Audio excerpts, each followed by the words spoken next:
military presence, the police force was there to arrest Trump in power for eternity. Plus the craziness that basically um, these cult followers, these QAnoners, believe. And I just ran across a video. Um, my mom believes in QAnon. And I was curious. I was curious on how people would be responding to the reality of the fracture of QAnon that just really happened yesterday. And this gentleman is obviously, has had his relationship with his mother fractured. And you have to understand that Trump who is a narcissist, has empowered these narcissists, right? He has empowered these, you know, fanatical groups on the right, and with his divisiveness and everything else. And this gentleman who says, I don't believe in God anymore. You have to understand that if you look at the origin of religion, right, number one, okay, it was in a time where there was no science, there was no vocabulary, that could use the right language to express what it is. And if you want to imagine, there were some of us back then who felt this connection, but we didn't understand what this connection was, right? But we felt this connection, and we really wanted to communicate this connection with others, and we lacked the vocabulary to do it. So as an attempt, a failed attempt, and it's horrific because what happens is there's other individuals who sees this as a means to power, a means to control, a means to you know to benefit themselves, and ultimately they pervert that truth. And if you listen to my talks, I talk about the do, and basically it's just a metaphor of the do. Right? It's the coloring of the do. All the religions is just the coloring of this thing, this foundation thing that we connect to. We all began in a black hole, right, or near black hole, and a singularity, and we are an expression today. So, what as an individual, what you have to do with someone who is a QAnon person is you just have to laugh and smile and hug and say, Mom, I love you. Your ideas are complete nonsense, but I love you. And give them the due, right? That's what you have to do, right? You are a product. I am a product. She's a product of an unfolding universe that happened 13.8 billion years ago. And that event is still unfolding. And ultimately, you cannot confront these individuals with logic. So why even try? All you can do is love them, right? And laugh at their ideas. And, and say, hey, Mom, when you're willing to talk about it, when you're willing to come out of this nonsense, I'm here to talk. I love you. I'm not interested in hearing your really stupid ideas. And if you want to run around believing that in these in these perversions, that's great. That's on you. Um, but don't take me down this rabbit hole with you. It's sad because these individuals have been manipulated, and they feel they are empowered in their own little isolated groups. And ultimately, um, there are some good books out there on how to break someone's. There's a famous woman who got her daughter out of a cult, and she wrote a book on it. And maybe that's something you should read. But there's a lot of material there. But the foundation, I would say, is, you don't let it wreck your life. Laugh and smile at her lunacy. And I would say about probably around 30% of QAnon believers are going to be leaving this cult, right? How do I know that?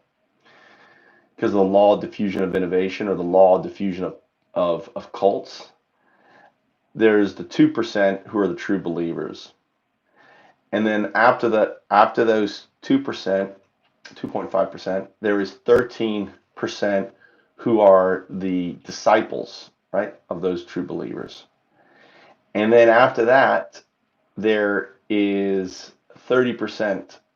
They're called the early majority. So it's the founders, the early adapters, the early majority. Then there's the late majority, and then there's the laggards who never in their million years would ever believe in the nonsense, right? So of that, or you could say the 16% are always going to believe, right? If you do the 13, 2.5, there's around the same value at the beginning and the end. They just broke it up. So it's called the law of diffusion of innovation, the law of customer adoption. It's all the same thing. So a significant number of QAnoners are going to abandon it and wake up. But this is what happens when you have an idea, when you have basically Christianity, fundamentalist Christianity kind of applied to, a zealot, which Trump was, and, and provide forums like Twitter and all these other forums for these groups to kind of grow and share, and the energy feeds off itself, and then there's a big climax moment, which was the inauguration. Then nothing happens. It's kind of sad because the whole military buildup and everything else. I mean, they even had the FBI and the National Guard. I was saying to myself, why are they doing this? It'd be better for them just to have people off on the side and ready to act than locking everything down like they did. So I came to the conclusion that either it was just a show of force to show everyone out there that the military is the president's, right? The state National Guards are there to assist. So it's sending a message that the states endorse this president. So for me, I kind of looked at everything going on in DC as kind of an orchestrated show of we are one country. The states are all there. The police are all there from all over the country, right? And we're showing our allegiance to this new president. But the QAnoners, they were like, oh, look, oh, they're there. It's going to happen. They got the military. It's all part of, So in their kind of messed up mind, they saw the complete opposite of the reality of what's going on. And, and it's all built on this big thing called the big lie. And the big lie started in 2015 with Trump saying, if I don't win, it's because it was rigged. And that big lie has been told over and over and over. And then the key thing of a big lie is so you have to think that he's the founder, right? And then you got the 2.5% around him that start saying it. And then you got the 13%, which becomes the GOP, right? Right? And then you get the early majority, which is the next 30%. And we probably were kind of getting up into that area, not fully, and and it's just it's a learning lesson for us and for others to realize. Someone said, I can't remember who said it, and I'll just end with this, is that what is community, right? what is culture? What is society? It is um, individuals who are grounded in, in um, but just grounded in structured. I can't think of the word now. It's it's like someone insane ideas, or just who are pursuing a common passion. I can't think of the first word.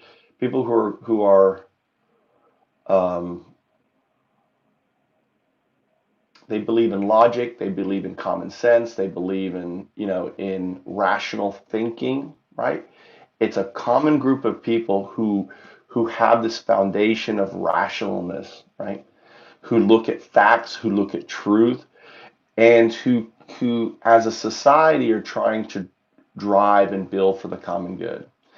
I was against Biden, and thought someone like Andrew Yang or someone else, but in hindsight, given this, to be the band-aid after Trump, Biden really is the best person because he's boring, you know?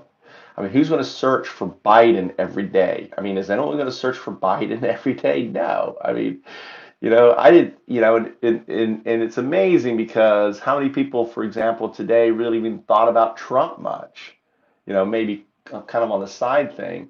But for me, for the last 4 years, it's been an obsession every day. What has Trump done now? What has Trump done? What has he done? What's going on? What crazy? I talked to one of my best friends, um, um, Joe, and I'm like, Joe, okay, what's going on? Because he watches Fox News and everything else. I'm like, hey, what's going on? Anything crazy? What's Fox saying? What's Fox doing? And what's getting kind of a gauge on the pulse. And he's like, yeah, like Fox News is like night and day. During the day, it's like regular news, and at night it becomes this kind of craziness. So um, I know a lot of people are going to be feeling a lot of hurt, and I hope that they will feel better. UnDaoDu. UnDaoDu.